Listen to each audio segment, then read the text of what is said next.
Hello दोस्तों, आपका YouTube channel में स्वागत है। सासू माँ का कमरा अब हमारा। शांति देवी की आंखों से नींद कोसों दूर थी।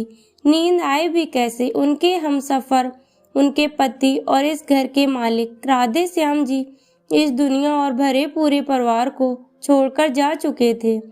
राधे श्याम जी अपने पीछे उनकी जीवन संगिनी शांति देवी, 2 बेटे, 2 बहुएं, 4 पोता पोती, 1 बेटी, दामाद को छोड़ गए थे। पति के जाने के बाद से ही शांति देवी एकदम चुप सी हो गई थी। ना किसी से बोलना, ना कुछ कहना।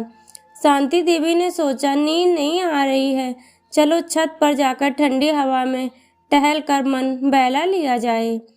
छत पर जाने के लिए सीढ़ियां चढ़ती हैं तो उन्हें छत पर कुछ आवाजें सुनाई पड़ती हैं। छत के दरवाजे से देखती हैं कि यहाँ तो पूरी महफिल जमी है। रात के 11 बजे बेटा, बहू, बेटी, दामाद सभी हैं। उनके कदम वहीं ठहर जाते हैं। अब पिताजी तो रहे नहीं, इसीलिए हमारे पति यानी तुम सबके बड़े भैया ही इस घर के बड़े कहलाएंगे। सासू माँ अकेली हो गई हैं तो उन्हें अब इतने बड़े कमरे की क्या जरूरत। हमारा कमरा भी अब हमें छोटा पड़ने लगा है। उनका कितना बड़ा और कितना आलीशान कमरा है। जब से हम शादी करके आए हैं तभी से उस कमरे में हमारा मन अटक गया था। इसीलिए सासू माँ और ससुर जी का कमरा अब हम ले लेंगे और सासू माँ जी को हमारा कमरा दे देंगे। बड़ी बहू नंदिनी ने अपना फरमान सुनाया। शांति देवी को तो अपने कानों पर विश्वास नहीं हो रहा था। जिस बहू को वह अब तक गाय समझती थी उसने आज अपने सींग दिखा दिए। शांति देवी को अपनी बड़ी बहू नंदिनी बहुत प्रिय थी क्योंकि वह कभी पलटकर जवाब नहीं देती थी। छोटी बहू वंदना से तो 36 का आंकड़ा था क्योंकि वह गलत बात का तुरंत विद्रोह करती थी। सास हो या ससुर, गलत के खिलाफ अपनी बात कहने से वंदना कभी नहीं डरती थी।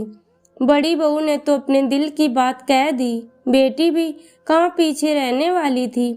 बेटी सुषमा बोली, पिताजी तो अब रहे नहीं, माँ को अब भारी साड़ियाँ क्या काम, इसीलिए मैं उनकी भारी चटक रंग वाली 10-12 साड़ियाँ ले जाऊंगी।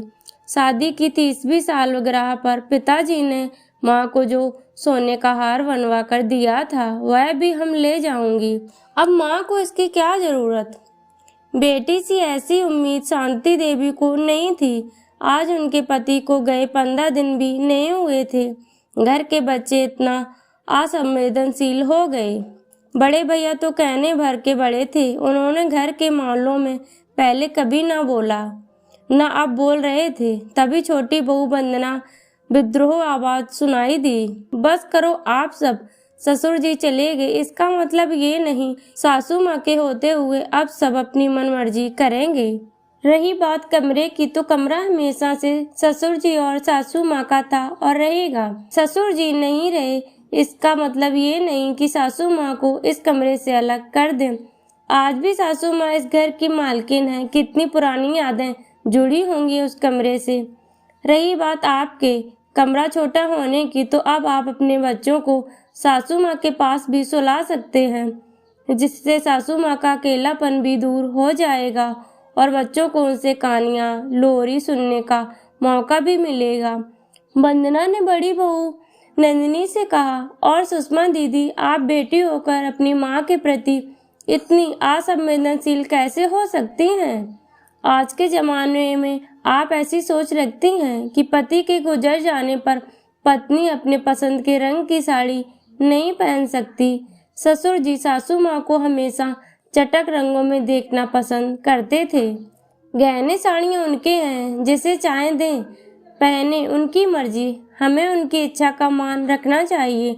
हमें उनके जीवन में खुशियों के रंग भरने चाहिए, ना कि उनकी जिंदगी बेरंग कर देनी चाहिए।